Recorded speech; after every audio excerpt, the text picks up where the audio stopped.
Welcome, everybody. Today is Black Book Joy Day, and I am Auntie Michelle. I am so glad to be with you today because today we get to talk about another great topic. Today we get to talk about hair. How many of you all have hair? I bet everybody does, right? Everybody has hair on top of their head. Some people choose to cut it off. Sometimes it falls out. Sometimes we do weird things with it. But at one time or another, just about everybody had hair on top of their head. And today we're going to talk about what it means to have hair on top of our head, to be proud of that hair, and especially how it's really important to us as Black people. We celebrate our hair and all that our hair has to offer. Now, if you're like me, you notice people's hair because our hair has such great texture and dimensions. It's so many things that we can do with our hair, and we love to experiment with our hair. If you remember last week, I kind of experimented with my self portrait when I drew in different colors. That one of the things I love to do with my hair is put different colors in it. Some people love to straighten their hair. Some people like to keep their hair curly. Some people like to shave off their hair. It doesn't matter what you like. As long as you treat your hair with the type of respect and other people's hair with the respect that you want them to treat you with about your hair and how you choose to wear your hair. So the issue of hair has been kind of controversial lately because in some places, in some cities and towns and schools all over the country, some people have said it's not okay to wear your hair like that. And a lot of people have stood up and said, oh, yes, it is. My hair is a part of me and it's a part of my culture. And the way I choose to wear my hair is up to me. So today we're going to read a really good book about hair. We're going to have a great conversation as we go through some of the pages in our book. And then, if you notice beside me, I have some hair hanging up. So we're going to talk about something really cool to do with this hair hanging up. Now, you don't have to buy the hair, but if you know somebody with some hair, you can do to them what I'm going to do to the hair hanging up beside me. So I'm Auntie Michelle. I'm glad you're here on Black Book Joy today. And we're going to start by reading a very good book called Can I Touch Your Hair? Can I Touch Your Hair? Poems of Race, Mistakes, and Friendship. And this is written by Irene Latham and Charles Walters. Also, the illustrations are by Sean Qualls and Selena Alco. Can I Touch Your Hair? A series of poems. Let's get right into it. Can I touch your hair? I love my hair. It starts with the Poem Project. The Poem Project. Let me make sure you can see that. The Poem Project. When our teacher says, pick a partner, my body freezes like a ship in ice. I want Patty Jean, but Madison has already looped arms with her. Within seconds, you never know what he's going to say. Charles is the only one left. How many poems, someone asked. About what? Do they have to be true? Mrs. Vanderburg holds up her hand. Write about anything. It's not black and white. But it is. Charles is black and I'm white. Writing partner. Mrs. Vanderburg wants us to write poems. Finally, an easy project. Words fly off my pen onto the paper like writing is my superpower. The rest of the time, my words are a curse. I open my mouth and people run away. Now I'm stuck with Irene. She hardly says anything, plus, she's white. Her stringy dishwater blonde hair waves back and forth as she stutter steps towards me. My stomach bottoms out. Hello, I say. Hi, she says. I surprise myself by smiling at her. She smells like a mix of perfume and soap. So we stare at our sneakers before I ask. So, what do you want to write about? She shrugs. I say, how about our shoes, hair? Then we can write about school and church. She takes a deep breath. Okay, I match it. Let's start there. Writing partner. Mrs. Vanderberg's class. Here's our first poem entitled Shoes. I hope everybody can see that. Shoes. I want ruby shoes with heels to click me to another land, or glass slippers to make a dancer out of me. But Mama says shoes should be sensible, plain white or solid black to go with everything. So that's what we buy. When I show Patty Jean, she gives me her rainbow socks and a pair of purple shoelaces. When I look down, I can't believe those feet belong to me. Let's look at that poem for a second. I can't believe these shoes belong to me. This one is shoes. That's cool. Shopping with Dad is our next poem. Dad doesn't think shoes have anything to do with fashion. Shoes are like your complexion, he says. They're supposed to fit you perfectly. I'd rather get another pair of neon high tops with tie-dye laces like I've seen on commercials. Maybe they make my feet hurt sometimes and maybe they don't last as long, but at least I fit in with my classmates. Dad hands me a pair of low tops, no cool design, no bright color, or dynamite laces. I tie them up, walk around. Wow, I say, this pair feels like I'm wearing slippers. Dad tells me, the decision is yours. I think both of them had some experiences with shoes that we can learn a lesson from. Hair. This is the one I've been waiting on. Now, my hair is long and straight, a curtain I can hide behind. But once when I was little, I begged for an afro. So Mama cut my hair short as a boy's and gave me a perm. I fluffed it with a pick big as it would go until my brothers laughed, called me a circus clown without the red nose. Oh my goodness. When we are first trying out different hairstyles, all kind of things can happen to us. Strands. Strands is our next poem. On a random Tuesday on the bus, Dennis asked me, "Can I touch your hair?" He pats it before I can respond. "It feels like a sponge," he says. My fists clench and my face gets hot. You need to learn to wait for an answer after asking permission. I tell him and pat his hair hard. "Oh, how about that? Your hair feels like a mop," I say. I keep my fist ready, but he turns away. Didn't want touching his hair. Before we go on to our next passages about our cool book, Can I Touch Your Hair? Poems of Races, Mistakes, and Friendship. Before we go on, I want to go back and emphasize some of the things we learned on this page about hair. Because we have two different people who have two very different experiences with hair. In the first poem we read called Hair, this person wanted their hair cut short so they could wear an afro. And an afro is a style that's pretty popular. Matter of fact, this little boy here looks like he has a short afro. But for all that she did, she fluffed it with a pick as big as it would go, and her brothers said, "You look silly, like a circus clown." Remember, it's your hair, it's your style. So you do with your hair what you and your family have agreed to, what you and your mom let you do with your hair. Sometimes when you're little, your mom has more control about how your hair looks.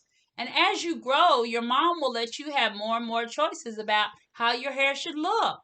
I know when I was little, I couldn't even put color in my hair until I was 18. So maybe that's why Auntie Michelle loves color in her hair now, because I couldn't do it when I was little. I couldn't cut my hair until I was moved out of my parents' house and married. Was the first time I could cut my hair. So we all have choices and we all have families that help us make good choices for their family and for them. Your hair is yours. The other story we read was Strands, about a little boy who asked could he touch his hair, and before he could even say no or yes, the little boy had touched his hair and told him what it felt like. He didn't like that. No one should touch you, anywhere on your body, including your hair, without you telling them it's okay first. Can I touch your hair? If I asked you that question right now, what would you say? Well, maybe because it's Auntie Michelle, you might say, yes, you can touch my hair. But if it was a complete stranger, would you be okay with that?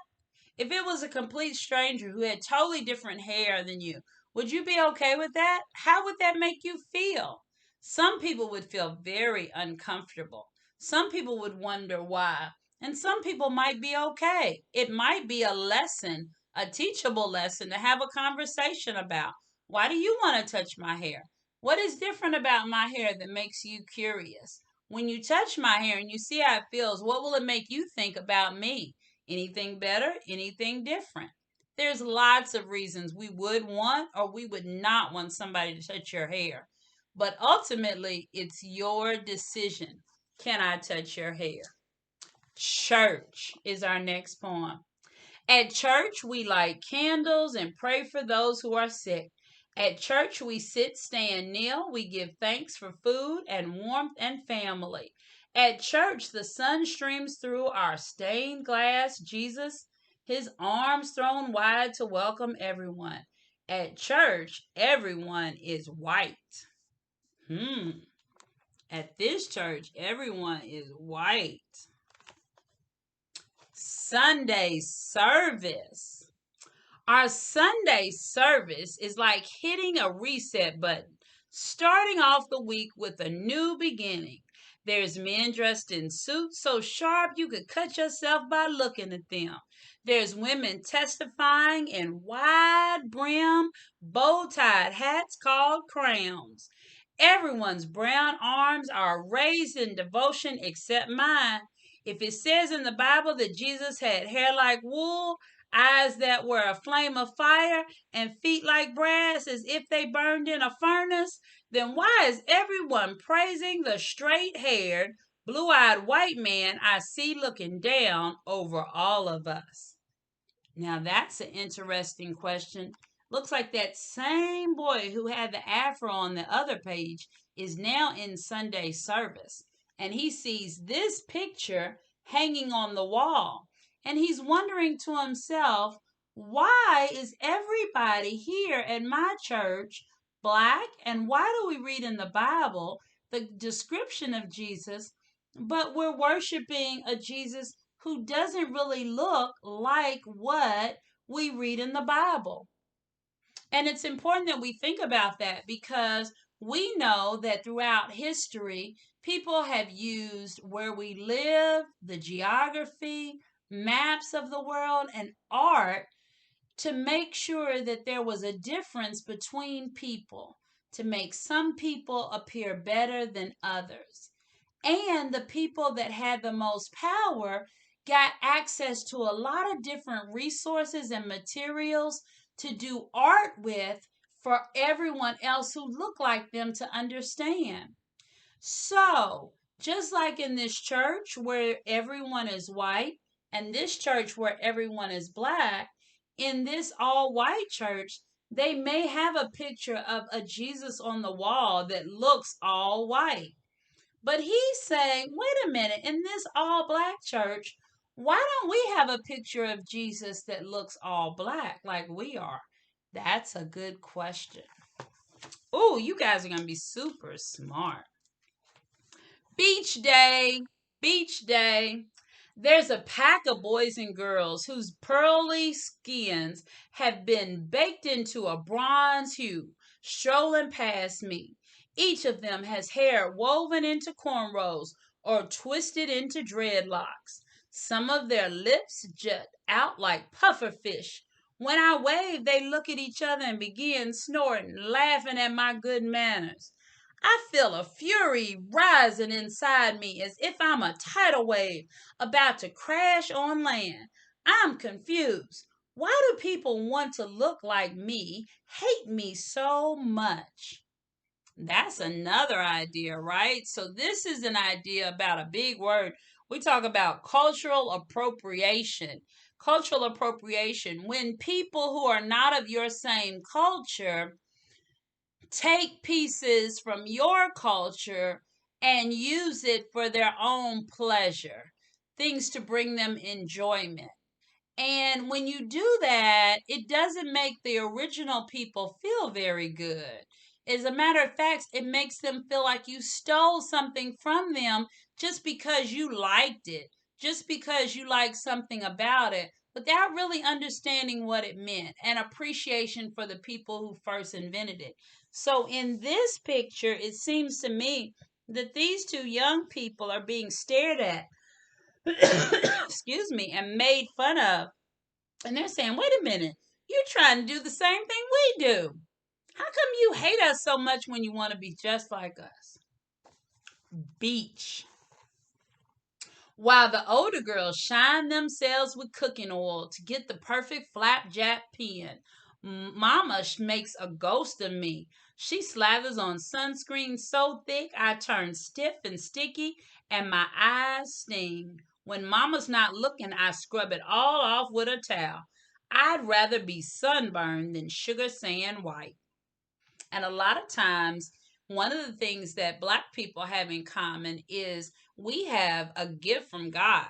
Matter of fact, in Egypt, the word Ethiopian, excuse me, the word Ethiopian means to be sun kissed, to be burnt faced, which means to be kissed by the sun, to be dark and lovely, to be wonderfully made in a beautiful sun kissed color. And not everyone has that melanin in their skin that makes it dark. So some people go out into the sky, into the sun to try to get dark.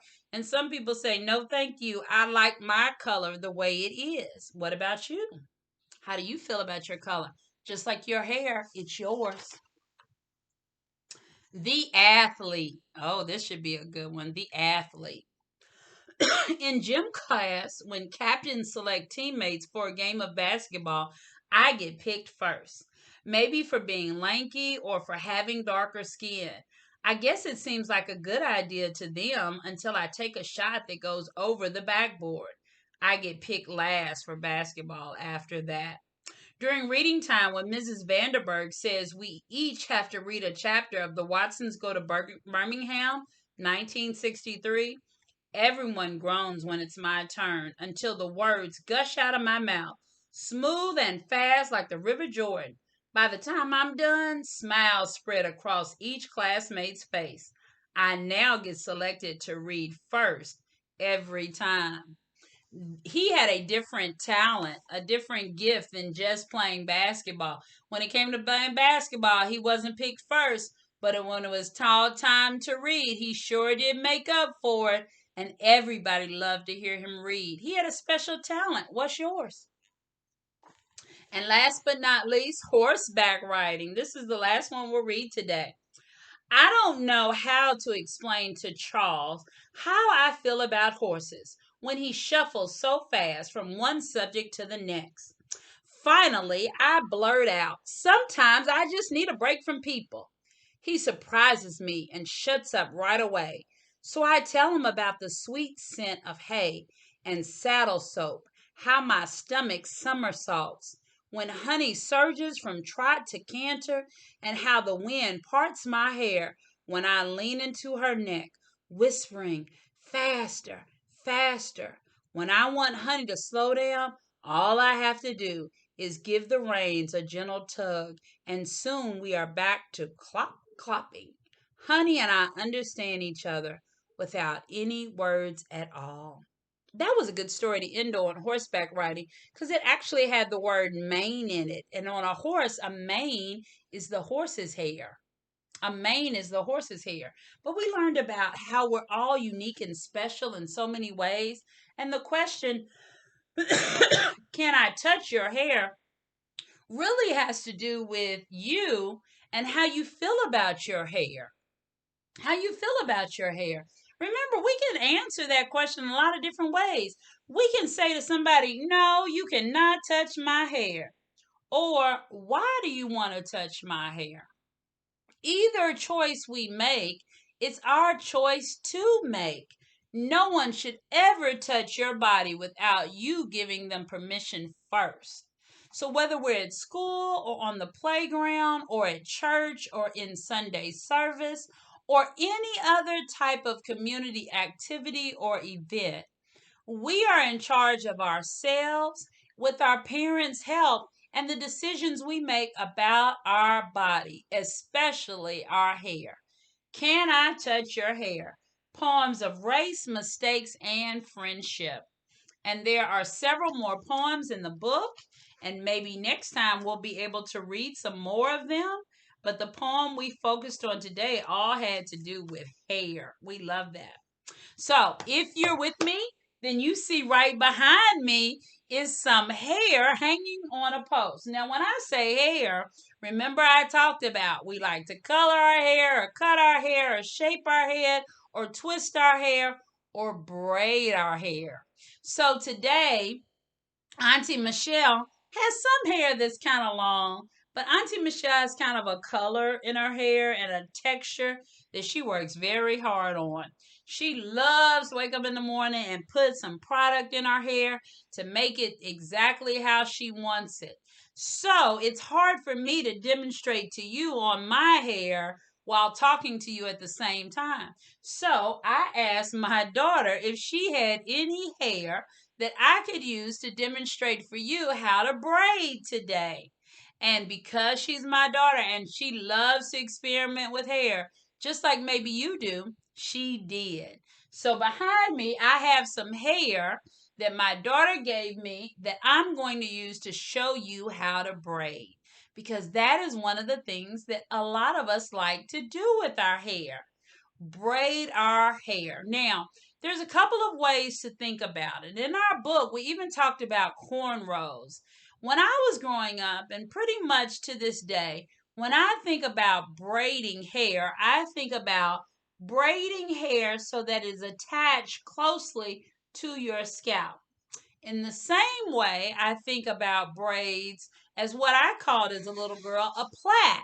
When we take strands of hair and we crisscross them under and over until they come to a point and are able to stay that way. And so that's what I'd like to demonstrate for you today. A plait or a braid, whichever one you call it. It's pretty simple to do, but guess what? Somebody usually has to teach you how to do it. You can learn by watching somebody over and over, or sometimes you just have to watch and ask questions for yourself. So today I hope you can watch and learn how to braid. So I'm going to stand up and I'm going to show you this braid, this strand of hair. It's pretty long. And in order, if this was on a head, for you to plait or to braid, you need to section it into 3 parts. 1, 2, 3. Everybody see my 3 parts? And in order to make sure that our braid is nice and clean when we finish, not just clean as in no dirt, but in neat.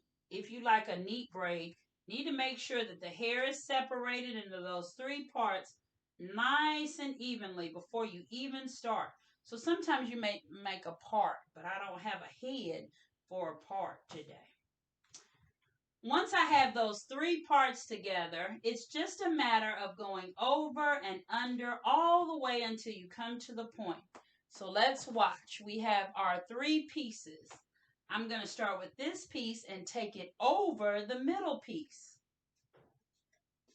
Then I'm going to take this piece and take it over the piece I just did. Over and under. Over and under. Over and under. Over, all 3 pieces. Over and under. Over and under. Over and under. Oh, I hope you can see this. Over and under. Now, one of the wonderful things about this, as I keep going over and under, is that if you can see it well, whoever is watching this video with you probably knows how to do this even better than Miss Michelle. Because if you were listening to Miss Michelle, with all my experiences with hair, I never really had to be too good at this because my mama always did it for me. And when I was growing up with my little girl, my mama did it for me. And so this is the first time I've done this in a long time. I'm going over and under all the way down.